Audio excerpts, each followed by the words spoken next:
ये 40 बीघा ज़मीन है और इस पे ये डिक्की बनी हुई है, पानी की डिक्की बनी हुई है। और ये अब नया कमरा बना, डिप्पी है, कमरा बना है नया।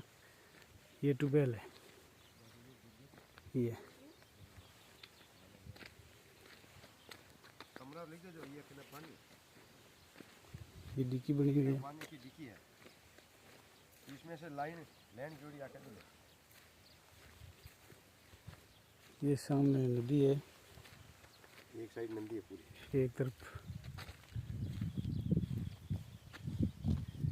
और पश्चिम में भी रास्ता है। इस कमरे के पीछे पश्चिम में भी रास्ता है। इस कमरे के पीछे रिकॉर्डेड रास्ता है जो 40 फीट रामोस कला से आता है, जो निम्बोल की तरफ जाता है। ये ट्यूबवेल है, बहुत ही शानदार फार्म हाउस है।